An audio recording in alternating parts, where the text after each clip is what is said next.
আল্লাহ সুবহানাহু ওয়া তাআলা আমাদেরকে হায়াতুত তয়্যিবা দান করেছেন যে আমরা গত বছর এরকম শাবান মাসে নামাজ পড়েছিলাম। আজকে আমরা শাবান মাসে উপনীত হয়েছি এবং আমরা সুস্থ শরীরে আসতে পেরেছি, এই জন্য আবার বলি আলহামদুলিল্লাহ।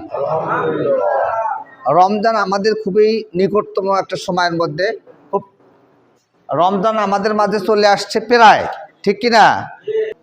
সম্মানিত ভাইয়েরা আমার, যে আল্লাহ সুবহানাহু ওয়া তাআলা যিনি আমাদেরকে বেঁচে রেখেছেন, এখন পর্যন্ত সুস্থ রেখেছেন, এই জন্য আমরা শুকরিয়া তান আবারও বলি আলহামদুলিল্লাহ।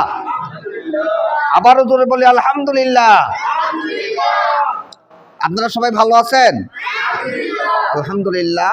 আল্লাহ সুবহানাহু ওয়া তাআলা আমাদেরকে সুস্থ রেখেছেন, সুন্দর রেখেছেন, ভালো রেখেছেন। আমরা ভালো কাজ করার জন্য, নামাজ পড়ার জন্য মসজিদে আসতে পেরেছি, এই জন্য আবারও বলি আলহামদুলিল্লাহ। আল্লাহ পাক বলছেন লাইন শাকারতুম লা আযীদান্নাকুম ওয়া লাইন কাফারতুম ইন্না আযাবি লাশাদীদ। নিয়ামত দেওয়ার পরে কেউ যদি নিয়ামতের শুকরিয়া জ্ঞাপন করে তা আল্লাহ সুবহানাহু ওয়া তাআলা তার নিয়ামতটা বৃদ্ধি করে দেন। আর যদি নিয়ামতের অস্বীকার করে, শুকরিয়া জ্ঞাপন কেউ না করে, তা আল্লাহ সুবহানাহু ওয়া তাআলা তার নিয়ামতটা সেখান থেকে ছিনিয়ে নেন। শুধু ছিনিয়েই নেন না, তার নিয়ামতের অস্বীকার করার কারণে লাশাদীদ, লামে তাগিদ আল্লাহ ব্যবহার করেছেন। লাশাদীদ তার মানে কঠিন শাস্তি তাকে দিবেন। বলেন নাউজুবিল্লাহ। তা আল্লাহ পাক যেহেতু গত বছর থেকে নিয়ে এ পর্যন্ত আমাদেরকে সুস্থ রেখেছেন, সুন্দর রেখেছেন, মসজিদে আসতে পেরেছি, এই জন্য আবারও বলি আলহামদুলিল্লাহ। যেই মানুষগুলো আমাদের মাঝ থেকে হারিয়ে গেছেন, কিছু মানুষ আমাদের মাঝে ছিল যারা হারিয়ে গেছেন, এরকম মানুষ আমরা আছে না অনেকেই, যাদের হারিয়ে ফেলছি। কোথায় চলে গেছেন? কবরে চলে গেছেন, ঠিক কিনা? স্থানান্তরিত হয়েছেন, কবরে চলে গেছেন। কিয়ামত পর্যন্ত তাদের সঙ্গে আমাদের আর সাক্ষাৎ করার কোনো সুযোগ আছে? কোনো সুযোগ নাই। আমরা যতই কাঁদি, যতই আমরা নিজেরা আফসোস করি, আর তাদেরকে ফিরে পাওয়া যাবে না। তবে হ্যাঁ, কিয়ামতের ময়দানে তাদের সাথে আমাদের সাক্ষাৎ হবে। কিয়ামতের ময়দানে কোন জায়গায়? কিয়ামতের ময়দানে। যদি আল্লাহ সুবহানাহু ওয়া তাআলা আমাদেরকে সেই সময় ভালোভাবে সাক্ষাৎ করার সুযোগ করে দেয়, আমরা যদি ঈমানদার হই, মুত্তাকিন হই, তাহলে আমরা তাদেরকে সাক্ষাৎ পাবো এবং কিয়ামতের ময়দানে আল্লাহ সুবহানাহু ওয়া তাআলা আমাদের সঙ্গে সাক্ষাৎ করে দিবেন। সম্মানিত ভাইরা আমার, তা আমরা শাবান মাসে পৌঁছে গেছি। কি মাসে আসছি আমরা? শাবান। শাবান মাস আমাদের চলে আসছে। এই যে সামনে রমজান আসতেছে, আমাদের প্রস্তুতি নিতে হবে কি না বলেন? রমজানের রোজার জন্য আমরা সঠিকভাবে আদায় করতে পারি, তৌফিক জন্য আল্লাহ দান করে। সবাই বলেন আল্লাহুম্মা আমিন। আল্লাহ পাক জন্য আমরা সবাই রোজা রাখবো কি না? ইনশাআল্লাহ রোজা রাখবো না? রোজা রাখবো ইনশাআল্লাহ। নিয়াত করতে হবে। এখনই যদি নিয়াতের গরমিল থাকে, এখনই যদি নিয়ামতের কোনো গরমিল থাকে যে আমাদের যে পারবো কি না, করবো কি না, শরীরটা ভালো থাকবে কি না, এইগুলো করা যাবে না। একদম একনিষ্ঠ নিয়াত করতে হবে কি যে রমজান মাস আসছে, আমরা রমজানের রোজা ইনশাআল্লাহ আমরা রাখবো, ইনশাআল্লাহ, ঠিক কিনা? রমজানের একটি রোজার মূল্য সারা বৎসর যদি কোনো মানুষ রোজা রাখে, সারা বৎসর, তা রমজানের একটি রোজার মূল্য হবে না। সারা বৎসর যদি নফল নামাজ পড়ে, তাহলে এক রাকাত ফরজ নামাজের সমকক্ষ হবে না। সুবহানাল্লাহ বলেন। কি হবে? তাহাজ্জুদ নামাজ পড়ে, নফল নামাজ পড়ে, শবে বরাত আসলে নামাজ পড়লো, শবে কদর আসলে পড়লো, কিন্তু ফরজ নামাজ পড়লো না, কি হবে? সারা রাত্রি জিকির করলেন, সকালবেলা ফরজ নামাজ নাই। ফজরের জামাতে কয়জন আছে না মানুষ? 4 জন। সারা রাত্রে কি করলেন? জিকির করলেন। সারা রাত্রে জিকির করিয়া ফজরের নামাজ জামাত নাই। আপনার এই জিকিরের কোনো মূল্য হবে না, ঠিক কিনা? সারা রাত্রি দাঁড়ায় যদি কেউ নামাজ পড়ে, আর ফরজ নামাজ যদি কেউ না পড়ে, ফরজ নামাজ কেউ যদি না পড়ে, তাহলে তার কোনো কি নাই? মূল্য নাই, ঠিক আছে কিনা? সম্মানিত ভাইয়েরা আমার, আমি আপনাদেরকে সবিনয়ে অনুরোধ করব যে যেটা ফরজ সেই কাজটা আগে করেন। যেটা ফরজ, কেউ যদি নফল রোজা রাখে সারাদিন, প্রতিদিন রাখে কিন্তু ফরজ রোজা রাখলো না, কোনো দাম আছে? কোনো দাম নেই। সম্মানিত ভাইরা আমার, সেই জন্য আপনাদেরকে আমি অনুরোধ করব যে 5 ওয়াক্ত নামাজ ফরজ। এটা কি ফরজ? নামাজ আমাদেরকে পড়তে হবে। এই নামাজ পড়ার পরে অতিরিক্ত যদি কোনো ইবাদত আপনি করেন তাহলে সেটা আল্লাহর কাছে গ্রহণযোগ্য, সেটা আপনার কাছে এক্সট্রা আপনি সব আল্লাহ দান করবে, যেই সবের কারণে কিয়ামতের ময়দানে নাজাতের জন্য আপনার আরো সহজ হবে। কে ঠিক কিনা? কিন্তু আপনি ফরজ পড়লেন না, আপনি নফল নিয়ে টানাটানি করলেন, সারা রাত্রি আল্লাহ আল্লাহ জিকির করলেন, ফজরের নামাজের সময় 0, তাহলে আপনার এই ইবাদতের এই যে জিকিরের কোনো মূল্য নেই। সম্মানিত উপস্থিতি, সম্মানিত ভাইরা আমার, যেই জাতি নেতাকে মানে না, মনে রাখবেন সেই জাতি ধ্বংস। সেই জাতি কি ধ্বংস হয়েছে? আদম আলাইহিস সালাম থেকে শুরু করে নিয়ে এ পর্যন্ত যেই জাতিরা নেতাকে মানে নেই, আজকে যদি মন্ত্রী পরিষদ ভেঙে দেয়, কাউ না কাউকে একজন মন্ত্রী বানাবে কিনা? প্রধানমন্ত্রী বানাবে না? তার নেতৃত্বে চলবে যতদিন নির্বাচন হয়নি, ঠিক কিনা? এই যে একটা নিয়ম, আল্লাহ সুবহানাহু ওয়া তাআলা বলছেন অতাসিমু বিহাবলিল্লাহি জামিয়া ওয়ালা তাফাররাকু, তোমরা ঐক্যবদ্ধ হও, পৃথক হইও না, আলাদা হইও না। নেতার আনুগত্য করতে হবে, নেতাকে মানতে হবে। যেই জাতি নেতাকে মানে না সেই জাতি ধ্বংস। সেই জাতি কি ধ্বংস। আপনারা জানেন আল্লাহ রসুল সাহাবীদেরকে বলেছিলেন যে জয় পরাজয় যাই হোক না কেন, উহুদের যুদ্ধে 50 জন সাহাবীকে বলছিল তোমরা এখানে থাকবা, খবরদার, জয় হলো থাকবা, পরাজয় হলেও থাকবা। কিন্তু সাহাবীরা যখন দেখলেন যে জয় হয়ে গেছে, কিছুটা মনে মনে দেখলো যে গনিমতের মালগুলো আমরা একটু করাই। গনিমতের মাল অর্থাৎ জেহাদের ময়দানে কাফেরদের যে সমস্ত মালামাল থুয়ে পালিয়ে যায়, এই সম্পদটাকে গনিমতের মাল বলা হয়। কি বলা হয়? এটা মুসলমানদের জন্য জায়েজ, আল্লাহ রসুল বলছেন এটা তোমাদের জন্য হালাল করা হলো, এটা গনিমতের মাল। নাম কি? গনিমত। সাহাবারা দেখলেন যে যুদ্ধে তো আমরা জিতেই গেছি, রসুলের এই কথাটা তাদের মনে ছিল না, বিদায় ওখান থেকে তারা কিছু সাহাবী অন্যত্র চলিয়ে গেল, গনিমতের মালগুলো কুড়ানোর চেষ্টা করলো। যখন ওই পাশ থেকে কাফেররা দেখলো যে ওই যে তীরন্দাজ বাহিনী 50 জন ওখানে ছিল, তারা নাই, কিছু কম, পাশ থেকে হামলা শুরু করলো। ওই দিক থেকে সুযোগ পেয়ে হামলা করার পরে আল্লাহ রসুল ওই যুদ্ধে, একটি মাত্র যুদ্ধ যেটা উহুদের যুদ্ধে, কিছুটা হলেও আঘাতপ্রাপ্ত হয়েছেন, ঠিক কিনা? দান মোবারক শহীদ হয়েছে।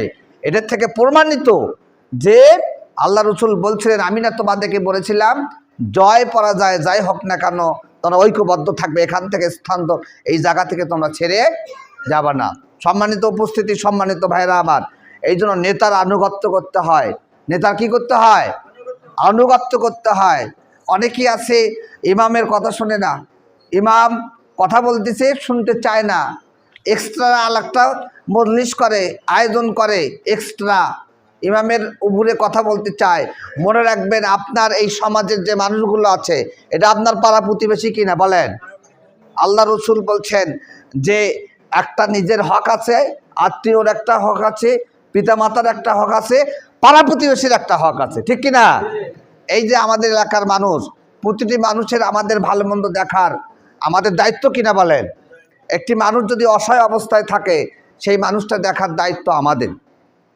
সম্মানিত ভাইয়েরা আমার, আমি এই জন্য আপনাদেরকে বলতে চাই, আপনাদেরকে অনুরোধ করতে চাই, নামাজের পরে প্রতিটি মানুষের দায়িত্ব কর্তব্য হলো তার এলাকার মানুষের খোঁজ নেওয়া।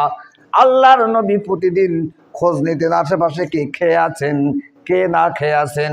আল্লাযীনা ইউমিনুনা বিল গায়বি ওয়া ইউকিমুনাস সালাতা ওয়া মিম্মা রাযাকনাহুম ইউনফিকুন।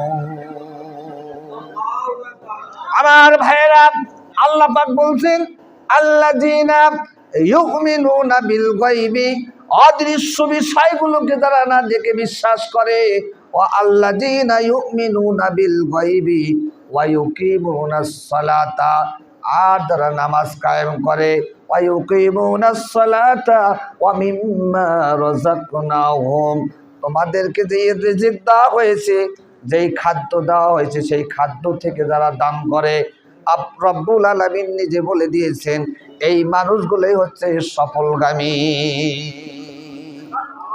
আমার ভাইয়েরা, এই মানুষগুলো কি সফলগামী? একটা মানুষ অসহায় অবস্থায় আছে আর আপনি আজ খালি তসবিহ টিপতেছেন, একটু দেখলেন না, এটা ইসলামের কোনো বিধান? ইসলামের বিধান নয়। সম্মানিত ভাইয়েরা আমার, যাই হোক, রমজান মাস সামনে আসতেছে, আমরা রমজানের জন্য প্রস্তুত হব, ঠিক কিনা? আমরা রমজানের জন্য প্রস্তুতি নেব। আর এই জন্য এই যে শাবান মাস, শাবান মাসের মধ্যরাত্রি যাকে শবে বরাত, নিসফু মিন শাবান, শবে বরাত বলা হয়। কি বলা হয় এটা? 14 তারিখ দিবাগত রাত্রি, যেটা সরকারি প্রজ্ঞাপন অনুযায়ী আগামী মঙ্গলবার। কি হয়? মঙ্গলবার দিবাগত রাত্রি, বুধবারে সরকারি ছুটি আছে। সম্মানিত ভাইয়েরা আমার, আমরা সেই দিন রাত্রি আল্লাহর ইবাদত করব। এখন যদি কেউ মনে করে যে আমি ফরজ নামাজ পড়বো না, খালি সেই দিন ইবাদত করব, আপনারা হাত তুলে বলেন তো সেটা কি হবে? সেটা কি হবে? আজকে মসজিদের 2 রাকাত ফরজ নামাজ, এই যে জুমার 2 রাকাত ফরজ নামাজ কি ফরজ না সুন্নত? ফরজ। যারা দোকানে বসে আছে, বাড়িতে বসে আছে, অথচ এমনিতে আসতেছে না, তারা হতভাগা কিনা? হতভাগা কিনা বলেন? সেই মানুষগুলাই উত্তম, সেই মানুষগুলো আল্লাহ পছন্দ করেন, যেই মানুষগুলোকে এই যে ভালো, চমৎকার, সুন্দর তার ইবাদত করার, বন্দেগী করার সুযোগ করে দেন। সুবহানাল্লাহ, জোরে বলেন। আপনারা সৌভাগ্যবান, আমরা সবাই সৌভাগ্যবান যারা আজকে মসজিদে আসতে পেরেছি, ঠিক কিনা? আমার ভাইয়েরা, আল্লাহ রসুল বলছেন, হযরত আলী রাদিয়াল্লাহু থেকে বর্ণিত হাদিসটি, যে এই নিসফু মিন শাবান, শাবান মাস যখন আসে, এই 15 তারিখ 14 তারিখ দিবাগত রাত্রি, যেটা এই দিন রাত্রি তোমরা কি করো? রাত্রি জাগিয়ে ইবাদত করো। রাত্রি জাগিয়ে কি করো? কুমু লাইলাহা, রাত্রি তোমরা কি করো? অসুমু নাহারাহা, এবং দিনের বেলায় রোজা রাখো। আলহামদুলিল্লাহ বলেন। এই যে দিনের বেলা রোজা রাখার কেন প্রচলনটা হলো? যে তুমি যেহেতু সামনে রমজান, তোমাকে স্টাডি করতে হবে। কে স্টাডি করা লাগবে যে তুমি থাকতে পারতেছো কি না, তোমার মনের বলটা চাঙ্গা করার জন্য। সেই জন্য এই যে শাবান মাসে, এই যে 14 তারিখ, 15 তারিখ, 16 তারিখ, অর্থাৎ 2টি, 3টি অথবা 2টি, কমপক্ষে 2টি রোজা রাখা, নফল রোজা রাখতে হয়। আমরা চেষ্টা করব এই নফল রোজাটা রাখলে আল্লাহ সুবহানাহু ওয়া তাআলা আমাদের জীবনের গুনাহগুলো আশা করে মাফ করে দিবেন। এবং আগামী রমজান পর্যন্ত, এই যে রমজানের বাকি যে কয়টা দিন আছে, এই দিন কয়টা আমরা যেন পুরোপুরিভাবে আমরা ইবাদতে মশগুল থেকে আল্লাহর কাছে তার নৈকট্য লাভের জন্য, যে আল্লাহ আপনি ইচ্ছা করলে আমাদেরকে সুস্থ রাখতে পারেন, ঠিক কিনা? ইচ্ছা করলে আপনি অসুস্থ করতে পারেন, কিন্তু আপনার কাছে আবেদন করি, আল্লাহ আমাদেরকে তুমি সুস্থ শেফা নসিব করে দাও। কে? সুস্থ শেফা নসিব করে দাও। কারণ রমজানের একটি রোজার মূল্য, রমজানের একটি রোজার মর্যাদা অনেক অনেক অনেক বেশি, যা যদি ভাষায় প্রকাশ করা আমাদের পক্ষে সম্ভব নয়। কারণ রমজান মাসের এমন রাত্রি আছে, 1000 বৎসর ইবাদত করলে সেই সব আল্লাহ পাক দান করবেন। এমন রাত্রি আছে কি না? সেই রাত্রির সন্ধান আমাদেরকে করতে হবে, খোঁজ করতে হবে। আপনি যদি মনে করেন বাংলাদেশের যে কোনো প্রান্তে, এক প্রান্তে গেলে যাওয়ার সাথে সাথে আপনার চাকরিটা হয়ে যাবে, বলেন তো আপনি যাওয়ার চেষ্টা করবেন কি না? সেটা যত দূরই হোক, যাবেন কি না? যাবেন। তা আপনি দেখতেছেন যে রমজান মাসে ওই একটা রাত্রি আছে, যেই রাত্রি ইবাদত করলে 1000 বৎসর ইবাদত করার সওয়াব পাবো। তাহলে আমরা সেটা তালাশ করব কিনা বলেন? আমরা সেটা তালাশ করব কিনা? সেটা তালাশ করার চেষ্টা করব। সেই জন্য আপনাদেরকে আমি সবিনয়ে অনুরোধ করতে চাই যে আমরা এখন থেকেই চেষ্টা করব রমজানের জন্য প্রস্তুতি নেওয়ার জন্য। পুরা রমজানটা যেন আমাদের এই মসজিদটা ভরপুর থাকে, আমরা যেন সুন্দর করে ইবাদত বন্দেগী করতে পারি, রোজা করতে পারি সঠিকভাবে। আল্লাহ পাক যেন তৌফিক দান করে, সবাই বলেন আল্লাহুম্মা আমিন। সম্মানিত উপস্থিতি, সম্মানিত ভাইরা আমার, যেহেতু আগামী মঙ্গলবার দিবাগত রাত্রিতে যে শবে বরাত অনুষ্ঠিত হবে, আমরা সেদিন চেষ্টা করব এই শবে বরাত সম্পর্কে আলোচনা করার জন্য এবং উপস্থিত থাকার জন্য। সবাই রাজি আছেন না ইনশাআল্লাহ? আল্লাহ পাক যেন আমাদের হায়াতে তৈয়বা নসিব করে, সবাই বলেন আল্লাহুম্মা আমিন।